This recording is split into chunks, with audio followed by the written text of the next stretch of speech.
please type in what school you go to, maybe where you're from, what state or even country. What part of the world? Yeah. We do have like a lot of international followers. hmm There was a lot of Europeans last time, which is really cool. Yeah. Virginia Beach. All right, San Antonio, Texas. Oh, IU Indianapolis. I love that. I'm from Indiana. Very Ooh, cool. more Indiana. I see Canada.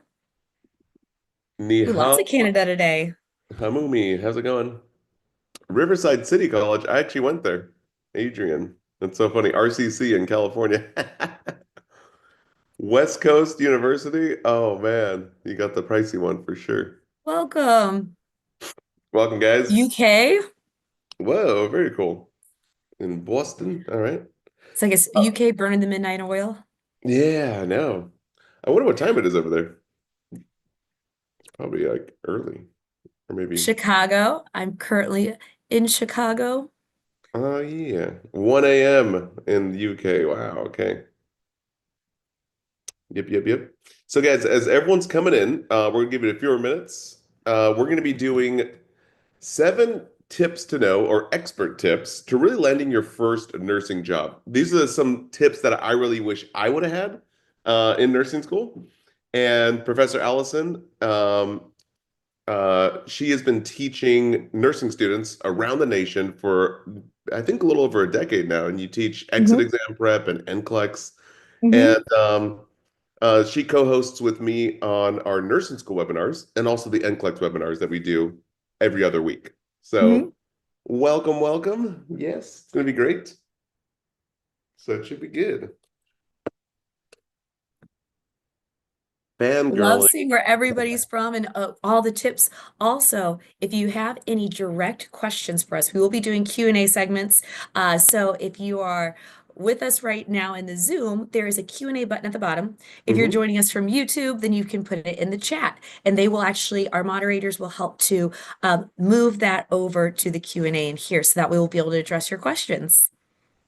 That's right.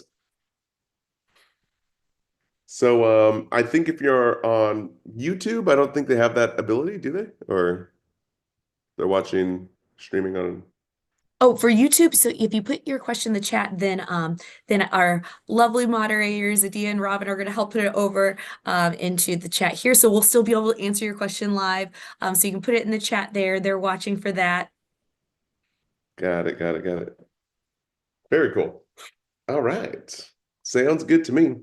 All right, guys, we'll give it a few more minutes and we'll get the party started. But let's just do some intros real quick.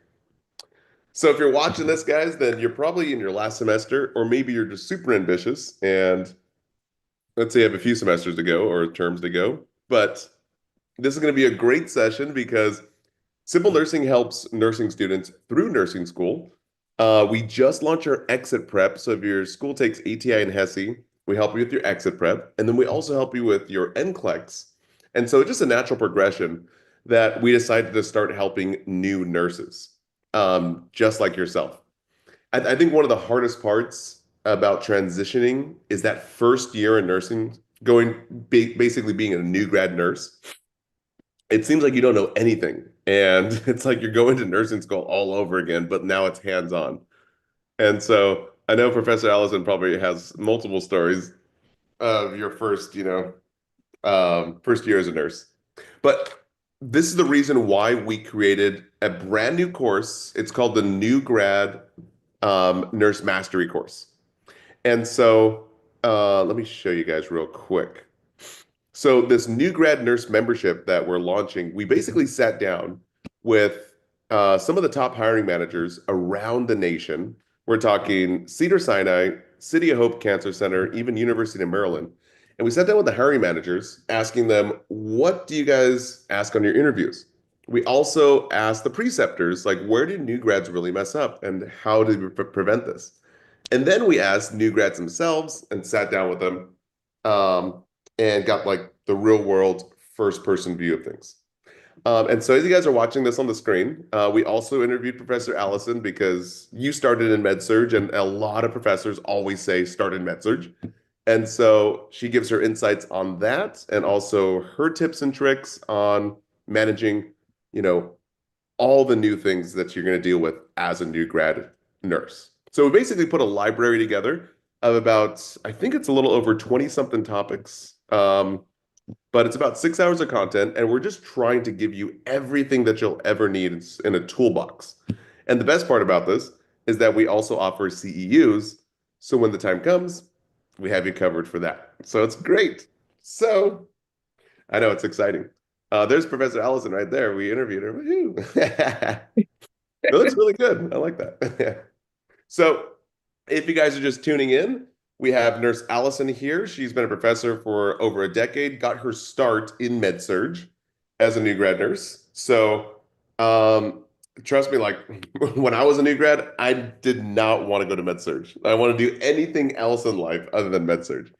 So, but it was funny because as Professor Allison was actually explaining during our new grad talks, we're like, oh my gosh, like, med-surg is probably not as bad as what I was like, always been told it was. So that was a great interview, by the way. If you guys are thinking about going to med-surg or whatever, um, then what's it called? We have basically that entire interview inside this new course. This one's actually launching next month. And I believe Joe and some of our moderators are going to put the link in the chat if you guys want to sign up for the pre-launch here. So it's going to be great. Oh yeah, I almost forgot to mention that we did the coolest part is that we did skill refreshers. So we basically have about I think it's about 30 videos that show you how to refresh your skills before you do it. Especially like, how many times did we go into nursing school and never did an IV or never did a Foley on a real person? And then you just forget. So as a new grad, we have you covered and we just wrap up the skill in the 60 seconds. So you can reference that, especially when you're new to the floor. So it's great. Yes. So let's cover what to expect from the session, and then we'll get into it, guys. So we're going to get real about the challenges of transitioning from nursing school to the real world practice. Most new grads always say that it's the first year. It is basically like they don't even feel like a real nurse. It basically takes about a year for you to feel comfortable and good in your own skin. That's the story we've been hearing, that I personally been hearing from new grads for over the last decade. And we're going to talk to you guys today about expert tips to landing your first nursing job. And then at the very end, we're going to be answering Q&As. So post yours anytime. We'll probably even pause and answer some Q&As after every 3 or every 2. And yeah. Do you want to explain the housekeeping items, Allison? I think you mentioned this before. Yeah, absolutely. So for the chat, I lo love the engagement. We love seeing where everyone's from. We love hearing I saw someone said that they have an interview tomorrow. So this is perfect timing for you. So we love seeing all that stuff in the chat. If you have a specific question, put it in the Q&A here. So you'll see the Q&A at the bottom of your screen if you're watching on Zoom. If you're watching on YouTube live, then what you want to do is put it in the chat, and our moderators will help to move it over to the Q&A here so that way we can answer those questions live. Just for any questions, sometimes in the chat, they can get lost in the sauce if a lot of people are responding to things and whatnot, so then we don't see it. So that's why it's perfect to put any of your questions that you want answered into that Q&A at the bottom of the screen. Or again, if you're joining YouTube live, in the chat. And if you're in Zoom right now, you can use the chat for, especially we love seeing your comments and your engagement, reactions, all that stuff. We love seeing where everyone's from. So thank you guys so much. We're so excited to have you guys here. Oh, and then also I saw that someone asked, will this be recorded? Yes, the webinar will be recorded and it will be sent out to you via email. Obviously, we have to end the webinar and then and the recording has to get, I guess, created, and they'll send that over to you guys. And also, if you have any tech issues, we have our moderator, Jeff, here to help support with our any tech concerns and tech issues. So you can put that in the chat as well. Yes. Okay, perfect. So without further ado, actually it's this video will be live on YouTube as well. So, and we're going to do one a month. We have another one next month, just to really help you get started in your career. So let's jump into it. 7 expert tips to landing your first nursing job. Now, tip number 1 I actually did in nursing school. And it's basically building and using your network. So use professors that have connections, like Professor Allison. You probably have multiple connections doing all the clinical rotations and stuff. Contact alumni that are working for employers that interest you for insight, and even ask for referrals. One thing that I did in nursing school is I worked part-time and even dropped down to per diem in the hospital that I wanted to work in. And I was just an ER tech. So I basically already passed like the orientation, the background checks, like all the screenings. And so I was already in the system, like my foot was already in the door. So when it came time to for me to apply for the new grad as an RN, it was a lot easier for me to get a job there. So the biggest thing Absolutely. is, yeah, it's not what you know, it's who you know. Absolutely. It can help so much. Especially, some people, if you, it could be either way. If you've already worked in healthcare for a number of years and say you've worked as a tech somewhere, but you want to try out a different hospital or a different unit. And so trying to get your foot in the door somewhere else, or let's say you've never worked in healthcare. And so just figuring out, or even if it's, that you want to work in a very specific area. So especially now that I've been teaching for over 9 years, oftentimes I'll have students reach out and say, I know I want to work in peds. Do you have any connections? And my former students who helped graduate, helped pass the NCLEX, shoot them a text and say, hey, I have a really great student nurse who just graduated, passed the NCLEX. They're awesome. They're a rock star. Do you have any positions? Is there someone that they can reach out to? I do that all the time. And even I'm a clinical or a course coordinator, a clinical coordinator. So I do clinical site visits. And I love that when I do that, I will see my former students working as nurses. And I'll even get messages from former students Love saying, I have one of your student nurses shadowing me today, which I love. Nursing it's really the biggest small world. You never know who knows someone. So especially making those connections. it. So then ways that you can build your network and have your school help you. Schools love to do this. They have an alumni network, alumni events to try to help connect you. Sometimes even they'll do, I know, oftentimes alumni panels, just people giving tips and recommendations of what to do and what works connect former students for mentorships, referrals, and whatnot. Also, take advantage of school career services, any resume reviews that they offer, mock interviews that can be helpful because it can also prepare you for the types of questions that might be asked. Because I really recommend, we'll hit on this later, I recommend having some stories, some things set, locked, and loaded in your back pocket and ready to go that you have already finessed, the start, middle, end of it. So that way, when you get asked, you can pull that out and it already sounds professional and also conveys to them, why you're a great candidate and because of what personality characteristics you have and how you handle certain situations, because that's what they want to know. So mock interviews are great. Also utilizing any school career fairs, job boards. Oftentimes they may have like different universities I've heard will have job postings.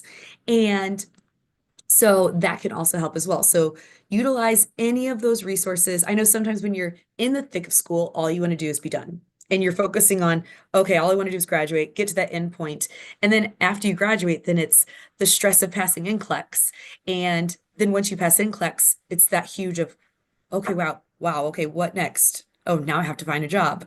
So it's a good kind of stress. Yeah. As long because it means you've accomplished certain things. So it's a good thing. But so we're here to help try to not make it as stressful as it can be. hmm And I think it's the weirdest, what am I saying? It's like the weirdest transition because watching this right now, you guys remember a time where you went through your prerequisites and you wish you were in nursing school. And then you're in nursing school wishing that you were going to take your NCLEX, and be done with this. And you guys are, right there on the cusp. And so this is just another transition. I kind of liken it to like that time between Christmas and New Year's, where it's just kind of like you're like in the limbo. But I think one of the biggest things that I've heard overall is giving yourself a lot of grace and letting yourself be new, especially as a new grad. That's one of the hardest things. because you want to be good at everything, but you're just not. You just have to keep on learning. And now you get to apply your knowledge. So let's go to tip number two. This one's a really, really big one, especially in certain states. So knowing your job markets. There are some places that only hire BSNs, nurses. And when I graduated, I only had my associate's degree. So those are usually like dense metropolitan areas, like New York or even like San Francisco, some parts of LA. Um, but simply doing research and identifying high demand specialties or roles in your local market. I know that the psych unit always seems to be at a lack for nurses, and so do nursing homes. But again, guys, like think about your dream job or really what you want to do. Maybe it's, not even at the bedside. Maybe it's, outpatient. Maybe it's like surgery stuff, So just make sure to just do a little bit of research in your local area. And honestly, I think with the advent of AI and ChatGPT, it does a great job at helping you see the multiple options and even gives you links out there too. And then number two is consider many healthcare settings present in your area, including less common ones. So most students, they usually want to reach for the top rungs of like, I want to work ER or ICU or OR or like, med surge. But, maybe try to shadow other nurses because you might get into something that you never really even, thought you might like. So there's a lot of options out there. I think that's one of the best parts about being a nurse is Mhm. that there's so much out there and you can get into really any department. So that's really cool. Oops. Whoa.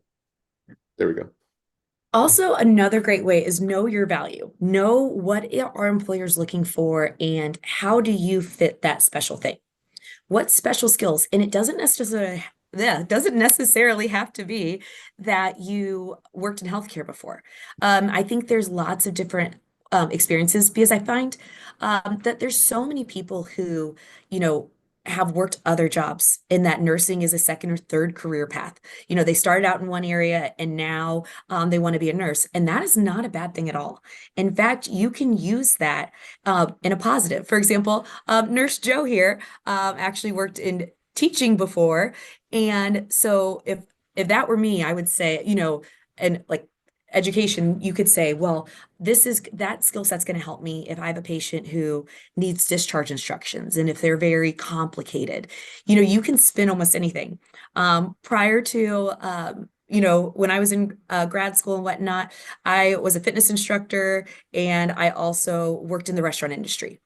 And so how I use that is I talked about, the restaurant industry foot speed is very important, doing things fast, also being able to multitask and prioritize and, cleanliness. So absolutely. So there's so many ways. I see someone said law enforcement currently. And so there are so many ways in which that you can like take that and utilize it to, here's how that skill set is going to make me unique and different from a lot of the, Mhm. from other candidates. It does not have to be. I feel like it used to be that people thought that you had to be a CNA first. Or you had to do this first. And I think that is great because even, there were people in my nursing program who had done that. And I remember there were certain things that came a lot faster to them than they did me. Like I had to completely learn how to take vitals where they had already been doing it for forever. And so, but that's okay too. Wherever you are, here's on the way there, and so, but still, uh, each of those things is marketable. So you just find whatever it is, find how to market that. And that's what makes you stand out. Mhm. Also be aware of other new grads entering the job market and what do they have to offer. So again, how are you the same? How are you different? Especially, hitting on like, here's what makes me different. Even if let's say you've worked in a bunch of different industries, maybe it was part-time jobs in high school and whatnot.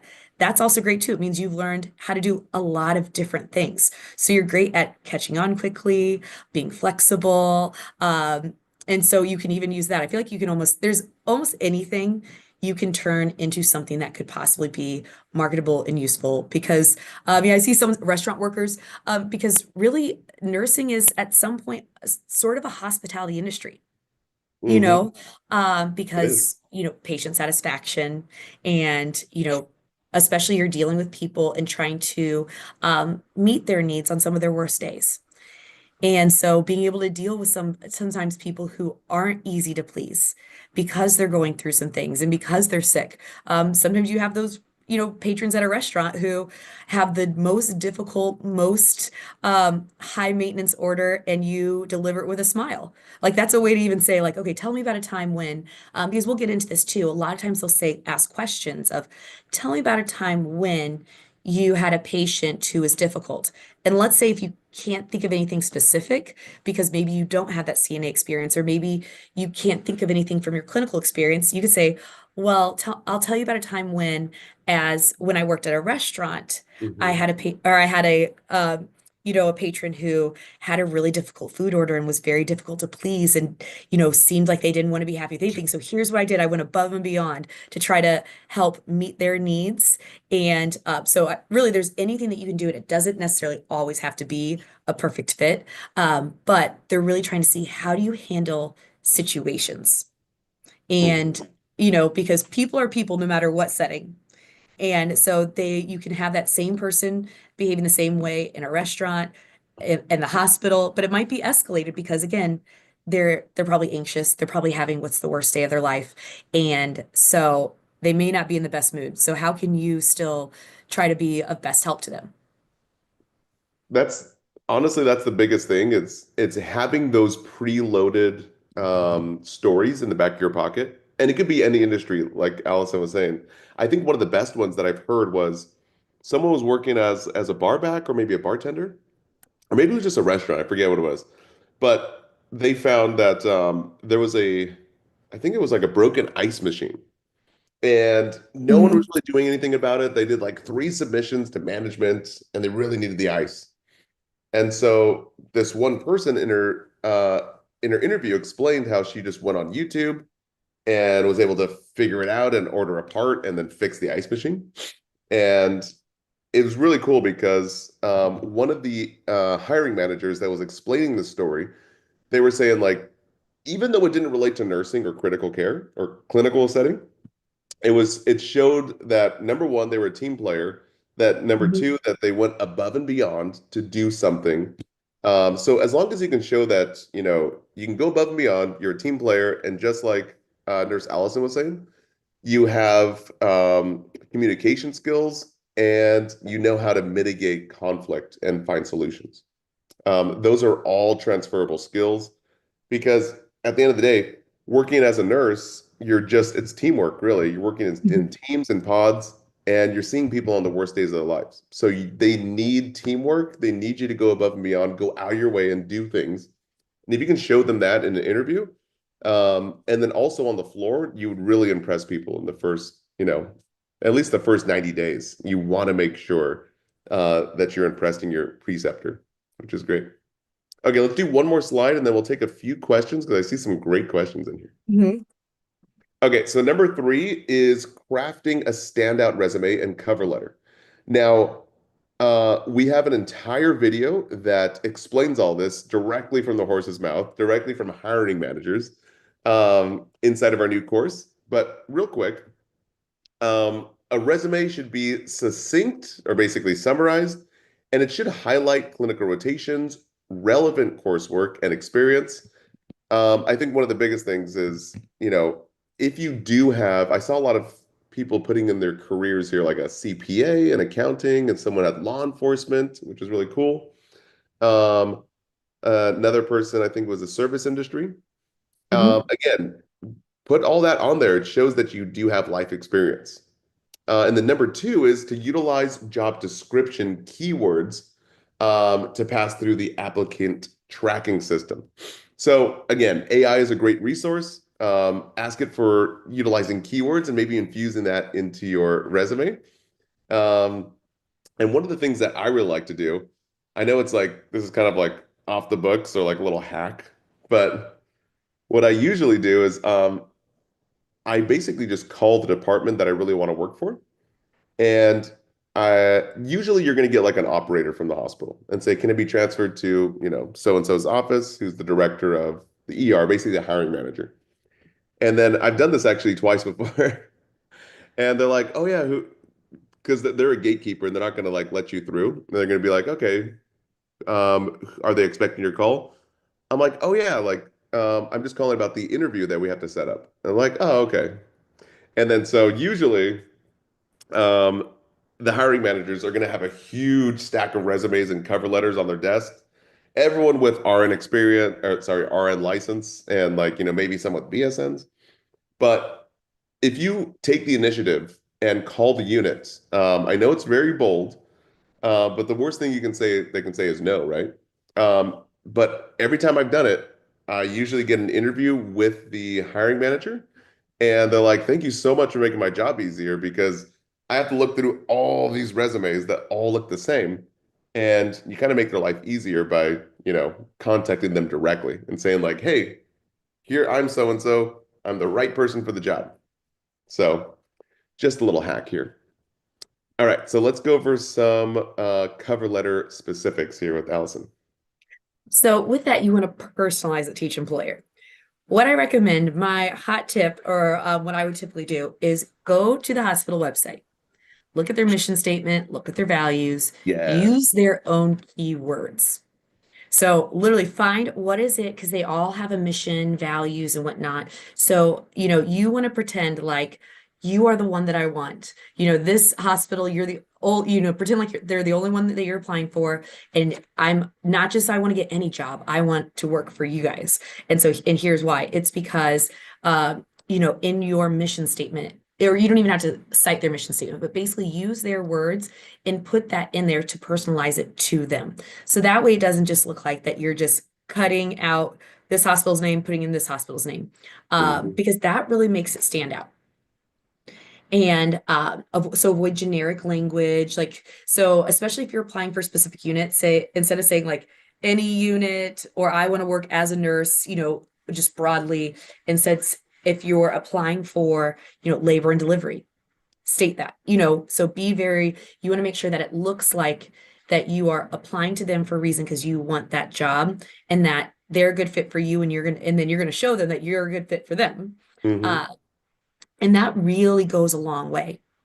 So focus on what's your passion for the role, how your background, skills, education, and experience help to fit the position. So kind of like what we talked about before. So especially like if it's a specialty area like peds, OB, mental health, it does a great job to speak to why.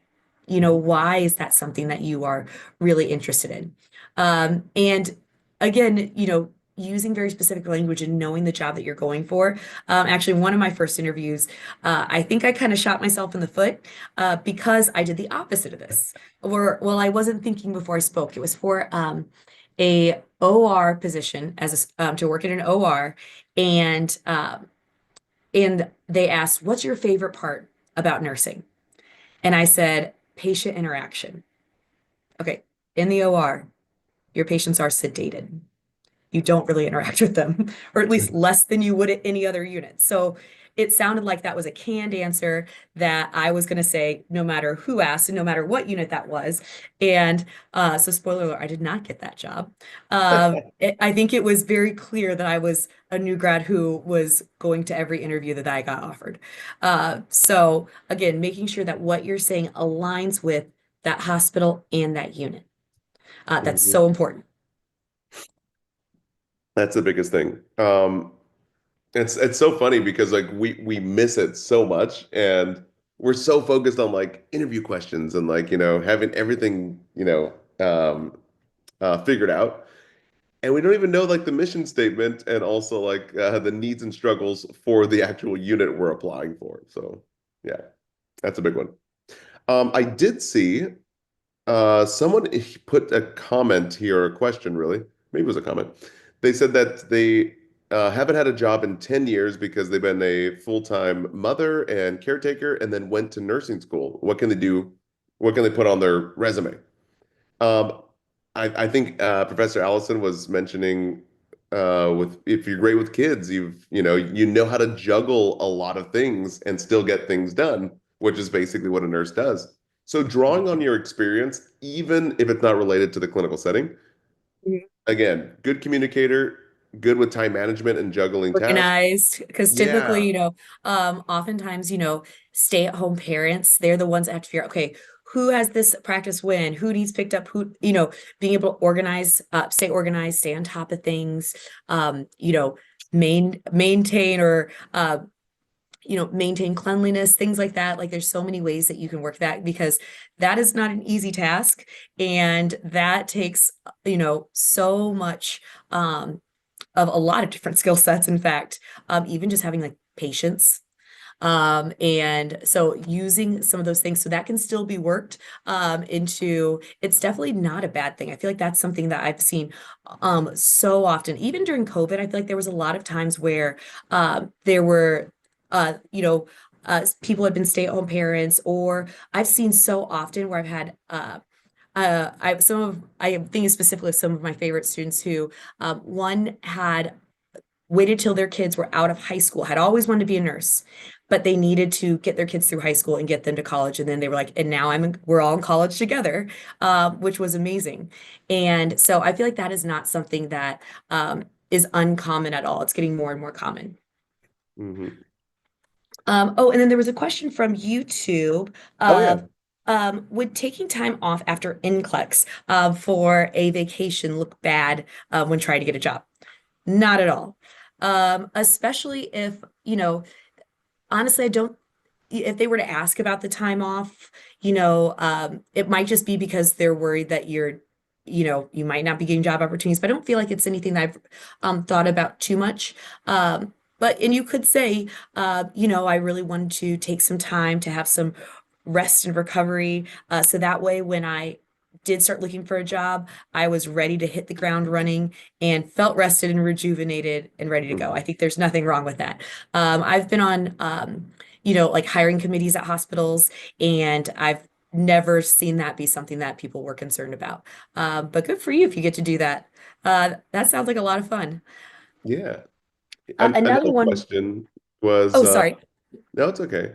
What should a new graduate do to be successful during orientation?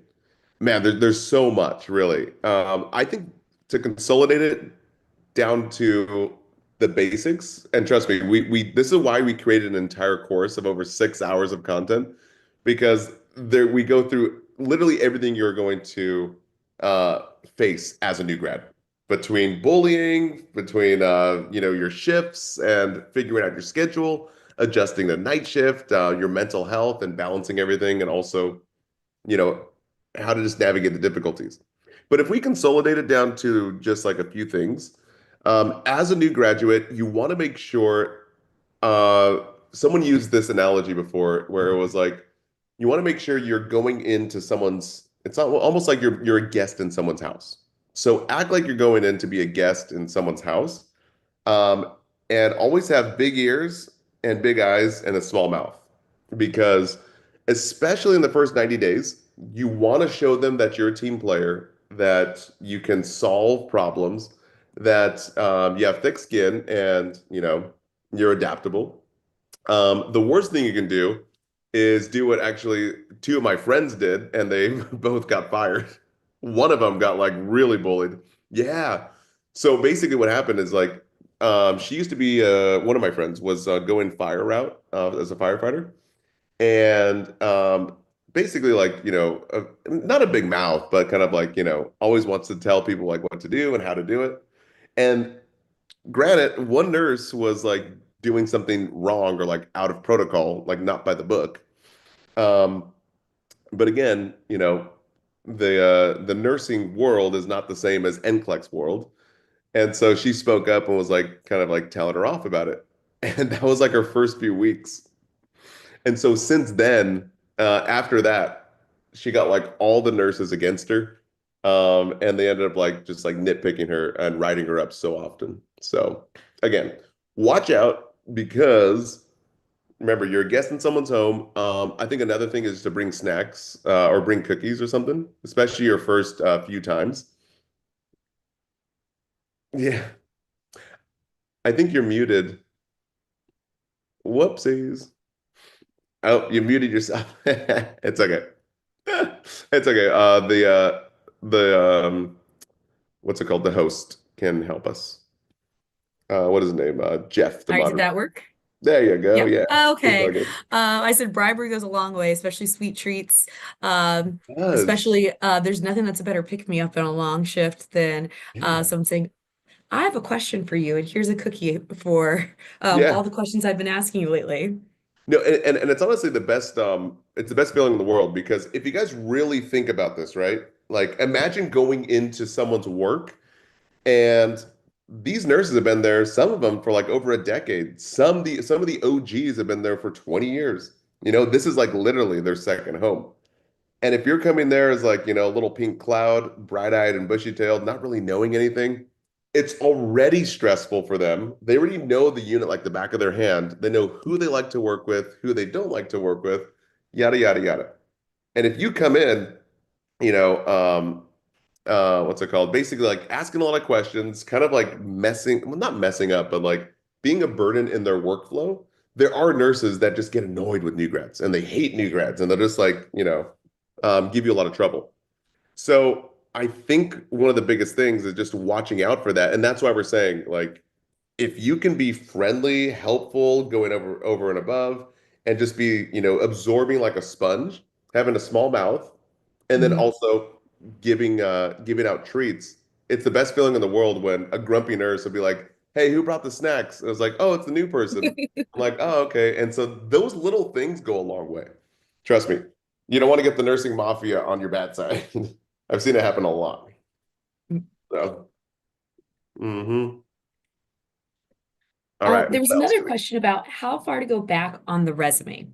I think it depends on how many jobs you've had. Because again, you've probably heard before, try to keep your resume to one page. I know that's very difficult. I should Mhm. I've seen like, okay, if you can keep at least your work experience, if you have a second page, but it's like volunteer stuff or committees, things like that, that's okay. I would say it depends on how many different jobs you've had, how far back they go. And I would say if it's, let's say you've had lots of different jobs or many many years of work experience, cherry pick the ones that might most apply or be relevant that they would be interested in based on what you're applying for. Mhm. So like for example, I didn't put when I was a babysitter. I never included my years of babysitting in there, Mhm. and when I first started, I did include when I was a camp counselor for a summer. But then after a while, especially after I had my first nursing job and I was going to my second one, that camp counselor has been off ever since. Because what they care about at that point is, if you're applying to be a nurse, what is your previous nursing experience? But when I was coming as a new grad, I used that for being a camp counselor, be you able to caretake over kids of a certain age because it was sleepover camp and whatnot. Um, and so again, lots of ways that you can utilize and I guess spin, for lack of a better word, to show how that makes you again a standout candidate, how it makes you a little different. Yeah, all those things. And any other questions before we go on to the next few slides? We have a few of them, but I think I might save some of them for especially as we cover some more ground. Okay, sounds good. Okay, tip number four is do your interview homework. Now, Nurse Allison already mentioned this, but again, so nice, we got to mention it twice. Huge to study the employers or basically the hospital's mission statement and also their values and their culture. And prepare questions for your interviewer to highlight research and genuine interest. So, for example, like if you really do have a passion for ICU, ask, basic questions of like, hey, what's the acuity or what kind of patients do you guys get? Is this you know, um, a STEMI receiving center? Do you have a lot of whatever it is, gunshot wounds or traumas or you know, just be curious about the unit itself. And that shows that, you're not just doing it because you're just going for the first job. You're doing it because you really are curious and really want to help out in the unit.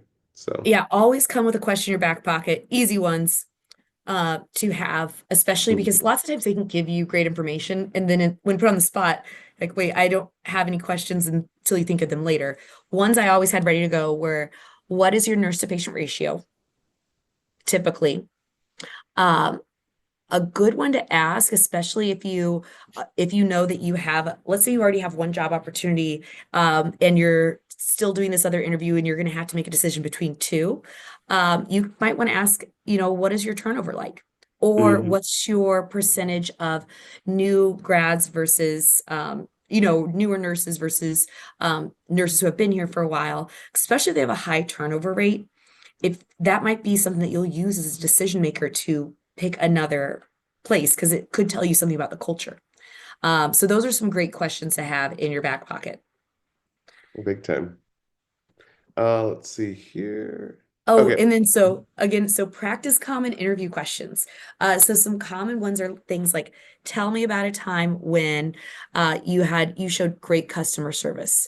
Tell me about a time when one I got frequently, I even like to use it frequently, that I always made sure I found it would tell me a lot about someone, how they answered this. Tell me about a time when you had a conflict with a coworker and how did you Mhm. handle it?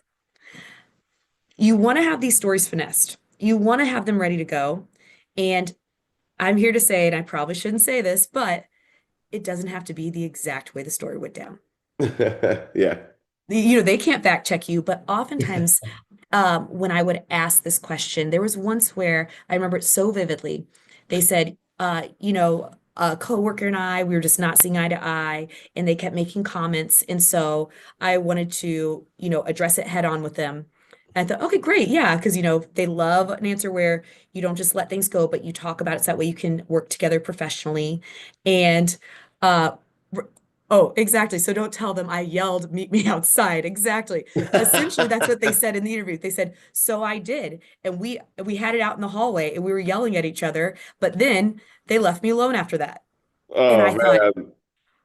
because that told me a few things. One, the fact that they didn't have enough awareness to not tell me that meant they might do it again. Of And course. again, not enough awareness that that wasn't the appropriate way to handle it. So even let's say you lost your cool and that happened in the past, rewrite the story. Yeah. Rewrite it to how maybe how you wish you had handled it. Mhm. Because it shows judgment. It shows the fact that they didn't have a better judgment to at least tell me a better version of the story. Uh, that was very concerning. And so, saying things like, okay, one I always use, and it came from real life. It was there was a nurse that was going to be when she was 2.5 hours late to the shift, and she called the unit to say that 15 minutes before, which was like, how you knew before 15 minutes if you were going to be 2.5 hours late, and I'd already worked the full night. And so the charge nurse said to me, she said, "What do you want to do? Are you okay with staying on? I know you have to come back later tonight." And I said, "It's okay." And she gave me the she said, "If you want, you can write down your report and we'll keep an eye on the patients." And I did not feel comfortable with that. It's your nursing license. And I was worried that could be patient abandonment, especially if something went wrong. So I said, I have no problem with just sticking around. And so I did the morning assessment, gave the morning meds, even made sure that I gave the ones because I didn't know exactly if she was going to be exactly 2.5 hours, when that was going to be. So I was even doing some things a little bit early so she wouldn't start out, only having 5 minutes to give the 9 a.m. meds or whatnot. And but when she came in, she was rude, didn't say thank you. And I was shocked because I thought, it was going to be thank you so much. None of that. Hmm. And I let it go in real life. I let it go. I, didn't say anything. I just thought, I don't know what's going on in her life. That's okay. I'm gonna go home and go to sleep. But I was kind of, internally, I was frustrated because I was tired. And when you're sleep Mhm. deprived, you can more easily get frustrated. But here they want to see, do you make a resolution? And so, of course, um, sometimes I would tell, because especially if they're like, and how did you solve it? Mhm. And so saying something like, talking with that person saying like, I'm so sorry, I'm sure you've had a stressful morning. Is there any way that, um, you know, basically trying to work it out through them and, having a conversation in a professional manner, not elevating your voice, and just trying to make sure that you can work together and be professional, and whatnot. So answers like that. So again, it doesn't have to be exactly what happened, but they're trying to see how you handle situations. And again, sometimes it's the judgment of how you would approach a situation. Oh yeah. Um, and so another one I've heard of a lot are like, um, or tell me a time that you went, above and beyond, or tell me about a time Hmm. when you Always made a fun. mistake. A big one is when you made a mistake and how did you handle it? And biggest thing is you want to show accountability. Like always show that you're accountable and that you did the right steps Hmm. when correcting a mistake. So those are ones to have ready to go. And there's lots of you can Google on the internet like top interview questions, but those are some big ones that I see consistently, even through multiple different forums. And so again, prepare those scenario-based situations and use the STAR method. So this is a great way to make sure that you are succinct, that you don't ramble and talk and talk and talk, because especially if you don't have it prepared, sometimes it's hard to see, okay, now where am I, if you're just coming up with it on the fly, where am I going with this? What's the end point? And you kind of want to have like, if someone's telling a joke, you want to have a but-um-bumch. You want to have that, okay, and this is the result. So come up with here was the situation, here was the task or the issue, and here's what I had to do, here's the action I took, and here's what happened as a result. And so have those steps. So again, so you don't keep just because sometimes especially you can, you think if they're writing stuff down when there's silence, you think I need to keep filling in that silence. People hate silence. That's why people also hate small talk, but people still do small talk in an elevator because they prefer doing that than standing there in silence. Yeah. So sometimes be okay, especially in the interview. If there's a little bit of silence, wait, take a breath. Don't feel the need to fill it with words, especially if you've already gotten out a succinct statement. Yeah. Don't give them enough rope to hang you with it because I've Yeah, seen that happen a lot where it's just like you start blabbing and then it's like, oh, you give more material to ask. And it's like, oh, whoops, I didn't mean to say that. Like, whoops. right. So, Just like that scenario where they said, "Oh, and I dressed it one-on-one with them," and if they had stopped there, it would have been great. But then when they went on, it made for juice. I was like, later, I said, "Whew, you would not believe." whoops. Yeah, yeah. It's like, okay, good thing we didn't hire that person, right? So, Right, great, Tracy. Absolutely, less is more sometimes. yeah. All right, guys. Tip number five. We are probably going to go over here in this webinar here, but tip five, set yourself up for interview success. So, touching on the same things that we've just talked about, remember, when you look good, you feel good, and your outer appearance is basically just you want it to look like a mere reflection of, your inner appearance, if you will. So, for example, if you're disheveled and unorganized and late, then obviously you're not showing professionalism. Every single hiring manager that I've interviewed with, they really only care about two things: if you can be on time and not call off in your shifts. Mhm. Like, you don't really have to be like the know-it-all nurse that knows everything, and you won't be, especially you're as a new grad. But if you can show those two things, man, you can set yourself apart from a lot of other people.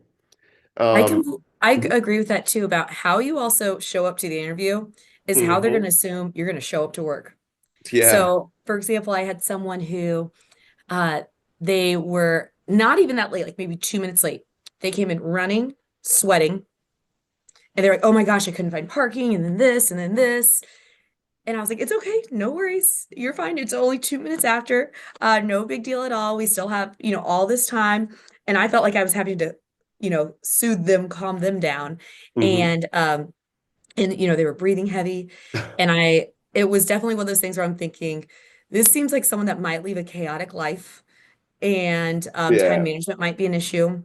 So if anything, I've had sometimes people are obnoxiously early, and Mm. it was okay. I thought, well, they wanted to make sure they planned for everything because inevitably there will be no parking.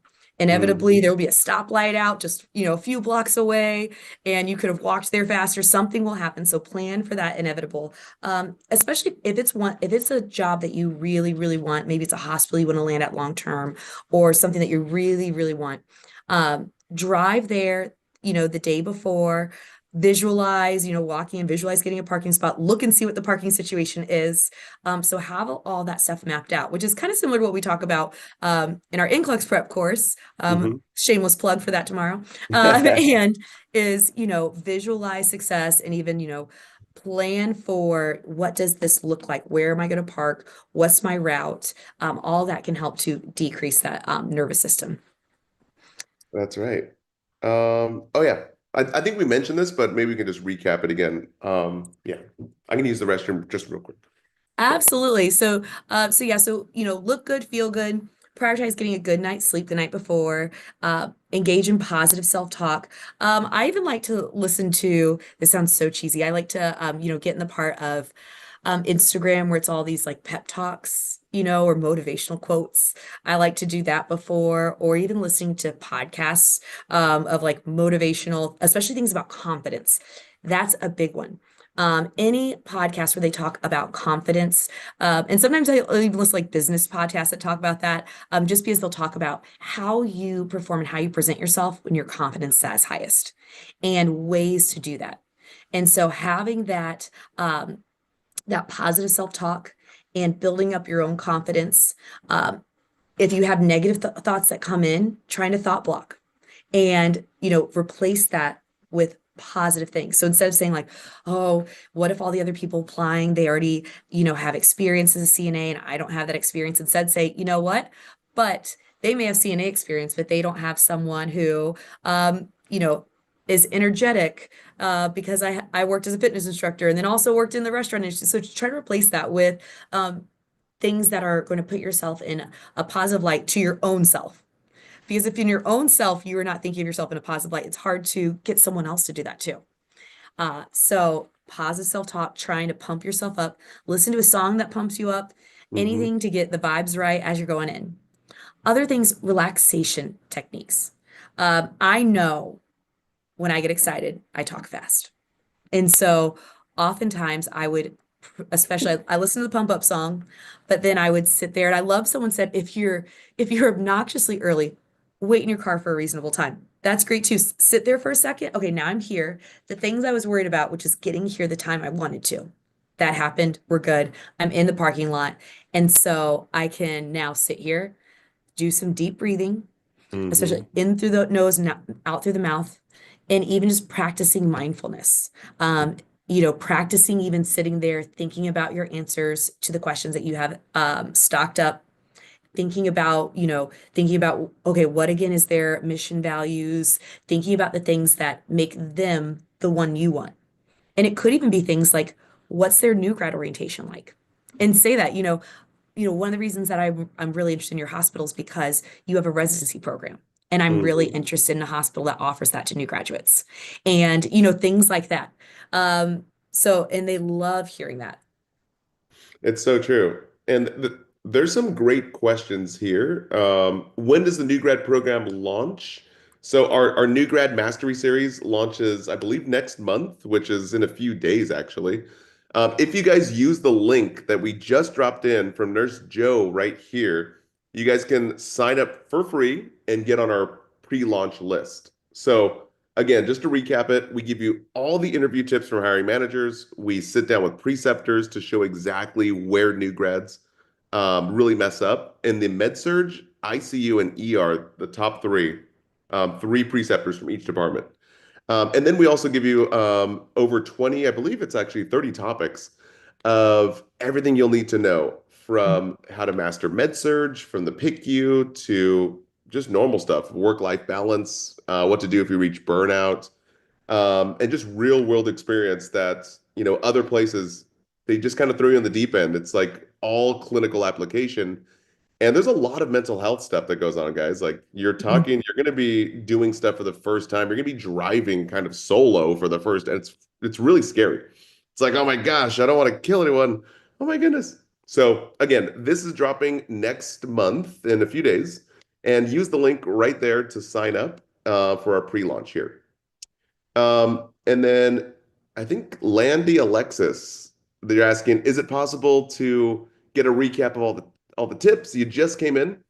Landy, it's okay. We're going to be posting this on YouTube, and we're doing a live on YouTube, so you guys can see it there. It'll also be on Simple Nursing, and it should be good. All right, so let's wrap up the next two, unless we Mhm. want to hit up any other questions. But we'll have two more tips, and then we'll answer all the questions here. Oh, Maria, next month would be in March, so I believe we're launching it early March. Wait, hold on. Yeah, I'm like, wait a minute, what month are we in? Oh, sorry, April, April. Oh, got it. Okay, I'm sorry. April. My bad. It's like the months are overlapping. Anyways, guys, just join the list, get on the pre-launch, and we'll let you know. It's coming in the pipe though. So, tip number 6, stay calm, confident, and enthusiastic. We've mentioned this a lot of ways of how to do this. But to show enthusiasm, remember, employers love candidates who are genuinely excited about nursing. They just don't want a job and it's just like, security and money, which is all great. And maybe you went into nursing, mainly for that. And then it's like, okay, I like taking care of people too. But obviously lean into the fact that you're genuinely excited about and just really curious about the unit. You don't want to be a dead weight or an anchor for the unit. You don't want to be a nuisance that, isn't willing to do their part or complains a lot. So you wanted to show excitement and willingness to learn. And then number two, really express why you're interested in the role and really how it fits into your career goals. And it's okay to tell them like, hey, I eventually want to become a nurse practitioner or a CRNA or whatever I don't know, cosmetic nurse. But it's like, I really have a passion for whatever unit it is, Mhm. and just let them know you're going to be there for, I think most hiring managers want you there for at least 2 years. So they want to make sure that you're not just going to get 1 year of experience and bounce. So Mhm. try to lean toward that. Now, how do we convey confidence here? Let's go through that. So reflect on your strengths, know what you bring to the table, and be excited when you talk about that. Which can always, I feel like, at first it seemed weird. It feels like you're trying to brag or talk about yourself, but this is when you got to do it. You have to sell yourself to them a little bit. Mm, Acknowledge your weaknesses. Lots of times they will ask about, what's an area of opportunity for you? And so have some weakness, that like old meme that's like, I love too hard, as like the fault. yeah. But having something, and it even could be that, I am a new grad, and so I don't have hands-on nursing experience. I do have my clinical experience from nursing school, but so you can even take it and say, address the elephant in the room. I am a new grad. However, one of the reasons I wanted your hospital is because you have a great new grad orientation, preceptor, and I am dedicated. I want to learn quickly. And, so use again, what are your positives and why that weakness is something they shouldn't be concerned about. But Hmm. everyone has weaknesses. So also don't say I don't have any weaknesses. But especially one easy one is that, you know, you're a new grad, you're new. And so that's an easy one to say that again, this is a time you get to be new and you get to learn. So that's okay. It's not necessarily a bad thing. No, And it's not bad remember at that all. they're right. And they're looking for a good fit, not perfection. Nobody's perfect, and so they want to see, are you a good fit for the unit? Because they also, hospitals, they'll invest in, like, they'll do new grad residencies to try to help new grads feel more empowered and better as they're getting acclimated into the role, because they don't want you just to leave after 6 months. I Mhm. forget, I once heard a number of like how much it costs to orient a new grad versus someone with experience and how much more the cost is. And Mhm. so they kind of want to know, is it worth their investment? And so So that's another true. reason why you want to look like you're picking them, that you Mhm. want them for a reason. And that's why, and you know what? It's okay if it doesn't end up being true. Maybe you really wanted that hospital, so you were okay with driving an hour Mhm. because you really wanted that hospital. But then after doing it for so long, you realize that you really that driving an hour was not convenient or feasible for your lifestyle or whatnot. Hmm. Um, and that's okay. So again, they're looking for a good fit, not perfection, and it's okay if it doesn't end up being true forever and ever and ever. But for now, Yeah. And like again, like the rule of thumb is most hiring managers want to know that you're going to be there for 2 years. Mhm. So if you don't plan, to be there for 2 years, just obviously don't mention it. Um, but the other thing too, for a new grad, it usually takes, I forget the figure, but I think it's over $30,000 to 50,000 for average hospital to Wow. train a new grad. And so that's why if they're going to be dumping all these resources into you, they don't want you to end up leaving in 6 months or a year. Mhm. So that's the reason why. Actually, most hospitals, they make you sign a contract that you won't leave after like a certain number of time, Mhm. um, or you'll pay back the new grad um, the money that they used for you. It's crazy. Okay, so we're gonna get to all you guys' questions. We see them piling up here, but let's review tip number 7, and then we'll just jump into the questions here. This one's a really difficult one for me, being patient, but flexible and patient. So it's always okay to start slow. So remember, understand that your first job doesn't have to be your forever job. My carpal buddy in nursing school, he used to work at CarMax selling cars and then got into, I think he always wanted to work in the ER, but there was no positions available. So he had to go into psych nursing. And he stayed in that job, I think, for close to a year and ended up really liking it. Now he's going for his psych NP and getting his nurse practitioner in psych, which is like great. I'm like, wow. So number 2, be open to different shifts, locations, specialties, like I just mentioned. And who knows, you guys might fall in love with something unexpected, just like my carpal buddy did. And again, you never know if you're going to like something or not. And that's why having a really good preceptorship or orientation, or if you can get into those nurse residency programs, that'd be really cool because then you can float around and see what you like. But again, if it's not an option, just stay flexible and Mhm. patient. Oops, there we go. Oh, and so persistence is key, especially sending a thank you email to your interviewer, or to the unit manager, anything like that. That also like leaves that lasting impression. And not don't get discouraged by rejections. I saw someone in the Q&A talked about like getting a rejection and how that affected their confidence. Like I said, I got a rejection from the one that was for the OR. And just know, lots of times a rejection, it's you never know how things are going to pan out. And it could be I probably wouldn't have liked the OR and I end up working in med surg and staying in med surg. So it was another opportunity. One door closes, another door opens. So don't let that discourage you. There could be any number of reasons why, but definitely do your best to don't take it personal and shake it off, and just keep moving forward. The right thing will open up. You will be Hmm. the right fit for someone. And so just keep going until you find what that right fit is. And again, follow up with the employers after the interview. Sometimes stuff like that, if let's say you know, they're between you and one other person, and sometimes that little extra can be the thing that helps you stand out a little bit more. Hmm. And keep applying to multiple positions. Sometimes you got to throw a bunch of spaghetti on the wall to see what sticks. There may be oftentimes, I remember when I was first starting, was applying to a bunch of different job boards and whatnot, and some things I never heard back from. And there could be a variety of reasons. And again, sometimes it could be the keywords that you use when you're submitting the application. Also, sometimes, especially with new grads, some hospitals only hire, they might have new grad residencies where they do that. Those start times are like specific times of the year. So send another one, apply to that place again. And because it could just be that you hit them on the wrong cycle. So keep going and it will happen. There's so many places that need nurses. I don't think we're ever going to get out of the nursing shortage. And they always talk about, the boomers that are retiring and stuff like that. So So always needed.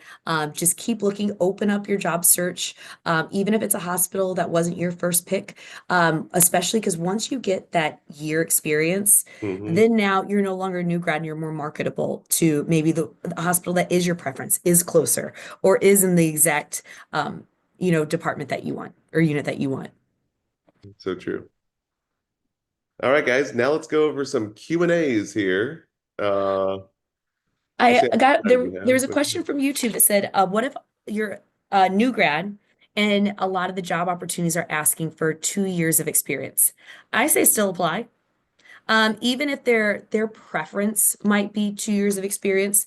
But if they don't get a lot of applicants that have at least 2 years of experience, they might still, or at least they'll give you an interview opportunity. And even if you don't get that job, I still think it's the more interviews you do, the better you get at it. And sometimes you can even see like what, what things worked, what didn't work, and whatnot. So that can help. So sometimes just for the practice of going on an interview. I love that, Tracy. So what's yours can never be another. I love that. Uh, and then most often, the new grad applicants have to be less than 6 months of experience if it's a new grad specific job. But so if you're applying for one that's not specifically new grad, still apply. And if you don't hear back, that's okay. It is not personal, then it's even better. If you don't hear back at all, that's a great way to know it's not personal because they haven't even met you yet. Mhm. All right, so let's see what other questions. Oh, good questions to ask during the interview. Again, I think questions about the orientation. What's that like? How long the orientation is? Questions about, the ratios. Sometimes even questions about, what are some team building activities or things that they do to foster, a good culture or unit or a good culture within the unit as far as like, do they do team building activities or, and whatnot. Uh, I think those are some great ones. How should I prepare for a general nursing interview? Uh, and especially if you are an experienced RN internationally.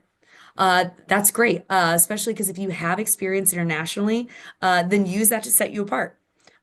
Because again, that's still experience. So you have a lot more, so you also have that experience to draw from when answering questions. Mhm. Oh, competence. Oh, sorry. Oh no, go ahead. I was just going to answer this short one. How long after graduation can you apply for residency programs?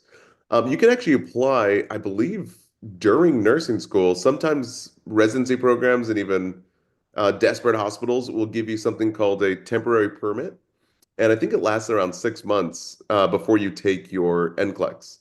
Mhm. Um, but it's bittersweet because if you fail your NCLEX, then it's like, well, we can't give you the job. So kind of stinks. Right. And it depends hospital to hospital. Like there are some hospitals that won't hire you until you've passed NCLEX.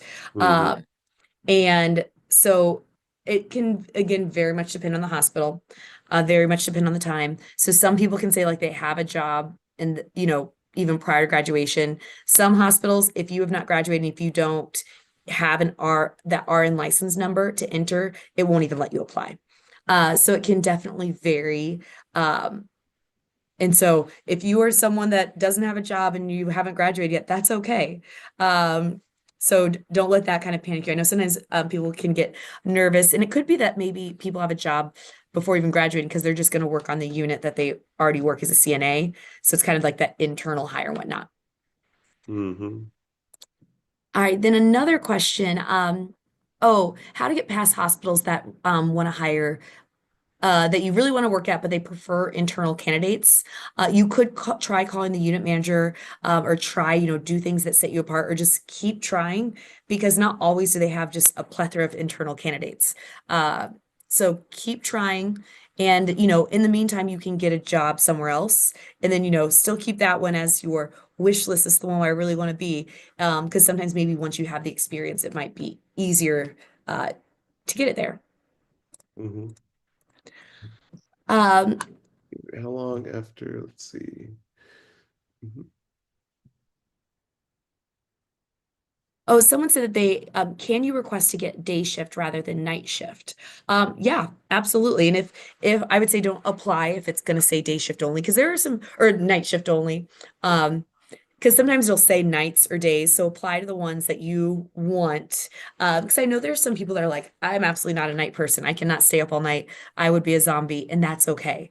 Because there are some people that I know a lot of people who even that works really well for their family life, because then they can help their kids get ready for school, pick their kid, and that kind of thing. Um, so yeah, just be honest and forthright about it. It used to be back in the day, I feel like they always said like a new grad always had to start at nights, and then after you had experience, you could switch to days. That's not true anymore.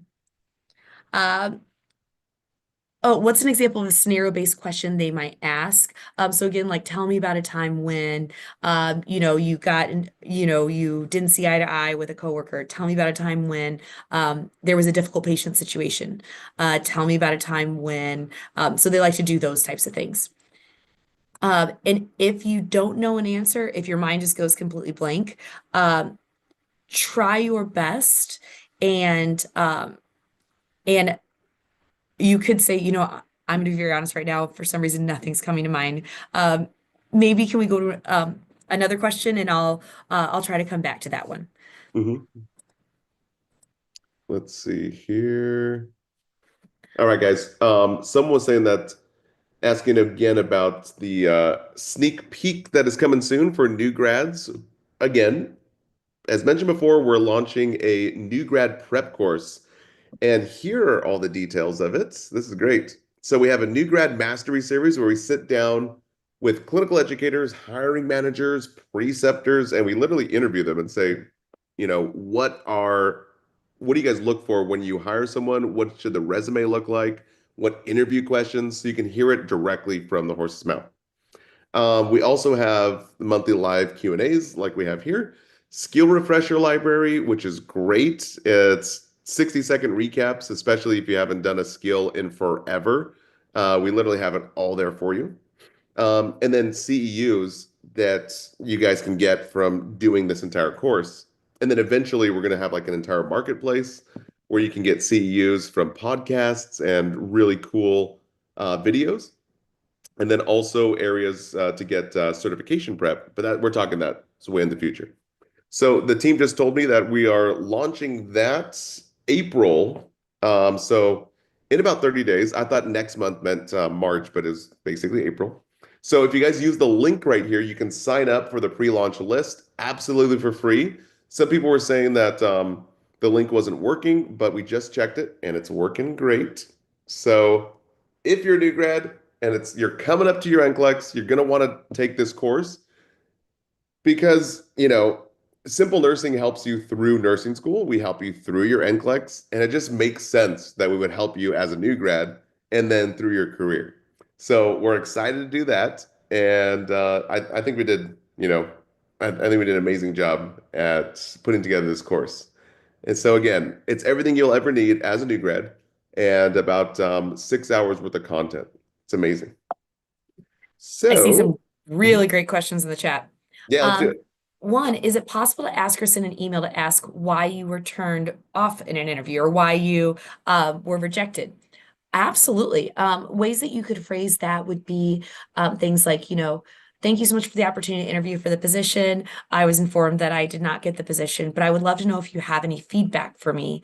Um, or, as I continue forward um, in my search for a position. I've had that happen before where feedback, and so, and sometimes it's just, we had another applicant that had a little bit more experience. You were great. Here were some highlights of what we liked. Best wishes, and hopefully, potentially, our paths will cross in the future.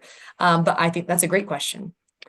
Another one, how can you build your resume as a nursing student? So you're thinking ahead of like you're going to be applying as a new grad. What are ways to build your resume? Volunteer stuff can help, or any committees that always looks good. Those are ways that can also help you stand out. Someone had asked like, what certifications do you need? Definitely CPR is like the main one that anyone who wants to be a nurse has to have. If you want to work in ICU, then ALS is good as well. But definitely everyone's got to have BLS. Hmm. Yeah, everyone does for sure. Oh, and then a few people asked about gaps. So one was, what if you had a gap between graduation and passing the NCLEX? Just, they might ask, for you to speak to that gap, like what the particular reason was, and whatnot. And so they just might um, ask. But the good news is you passed the NCLEX, which means you can be a safe practicing nurse and you are ready to go. So definitely use that component. Uh, then another one was, oh, about talking fast. Great question. Even so, I noticed myself doing it here. I always realize that I have to talk slower than what I think, because sometimes I get so excited I trip up over my own words. Um, One thing that actually Mike taught me Oh was yeah. before For that. interviews or even when we're recording and filming to say sentences with a pen in my mouth because it actually makes me enunciate words and not trip over my words. So that was something Mike taught me. Um, Other things is I have myself take a deep breath and really just keep reminding myself, take your time. You'll get a chance to say everything you want to say, but you want to, speak in a cadence where you're not tripping up over your words. And it can just make you seem more nervous when really you're just excited, or at least for me. Usually it's I'm excited or I'm over caffeinated. Hmm. I like it. Excited and over caffeinated. Um, So someone said, if there's a new grad trying to get in a particular specialty, like the NICU, but it's very competitive. And I would say, especially if you're already working as a nursing student in the NICU, so you do have some experience, Mhm. try to talk with like the manager of that unit, ask for what would you recommend? And really just keep applying even if and there might be, depending on what your situation is, you might have to take a job somewhere else, but then you can loop back to it just to get a little bit of experience and whatnot under your belt. Oh, there was another question about someone who wants to get a job in Canada, and they're internationally educated. Uh, and so they have previous experience and passed the NCLEX. Um, Use any references even from your previous experience. It doesn't have to be references in Canada, but references that know you and can speak to why you would be a great fit and why you're a great nurse. A few questions about like, let's say if it's been a while since you passed the NCLEX, so you took some time off, how to refresh. Even just, watching simple nursing videos, Hmm. that can help to refresh. But also, you know, they will during orientation, things hopefully will come back to you and they'll give you resources. Ask for resources to help support Hmm. your development. Ask to shadow people. Oftentimes that can really help.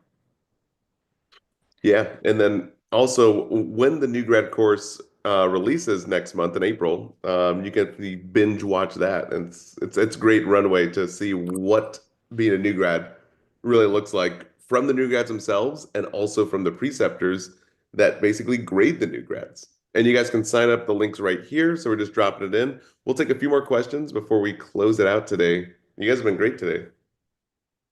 So there was a question, oh, what to expect from a preceptor? So your preceptor typically will be someone that you're paired with one-to-one.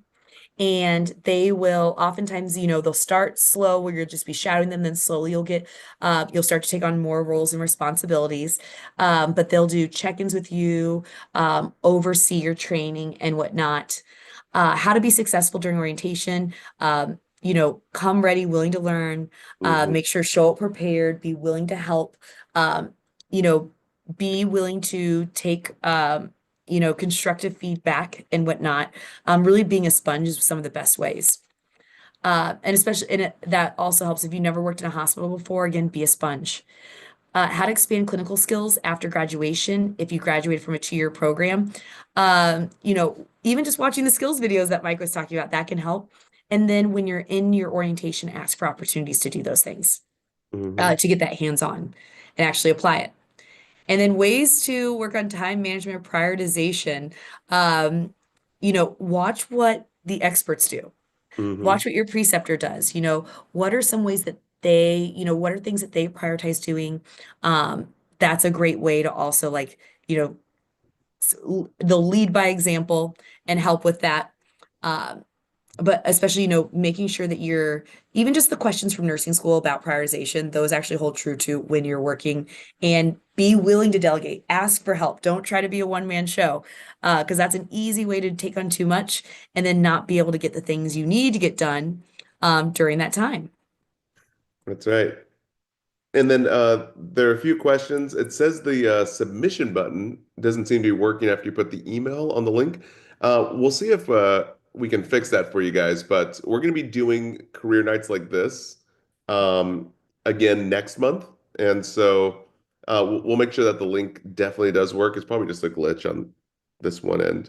And then where can I find the recordings to watch the beginning? Of course. So Maurice Piazza. Um, it's going to be on YouTube because we're doing YouTube Live. So you can just check out Simple Nursing on YouTube. And you can also check it out on Simple Nursing website itself. But again, I think YouTube's pretty easy. Cool. So we just checked the submission button on the link for the new grad prep course, and it seems to be working fine. So maybe just try it again, maybe refresh your page. But that's about it. All right, guys. Uh, I think we are 20 minutes over, or are we going oh, uh, to, yeah, I don't know. oh yeah. Okay. Ooh, I didn't realize. That's okay. I'll try to type some quick answers to some of the last Q&As, but thank you guys so much. Yeah. Thanks, guys. I appreciate it. Um, whoa. All right, Alexandria, I'm doing 99.99% better in studying. I love it. I believe we are 60 minutes. That's what the Zoom's timing said. So I think anywhere between 60 and 90. This crowd's been great. You guys have been wonderful. So thanks, guys, so much for the support and for allowing us to support you through nursing school and the NCLEX and everything, It's been great. Fantastic.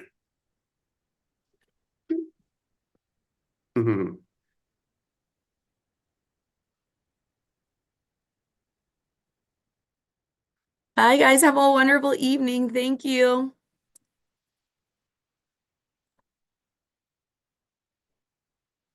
Guys, have a great night.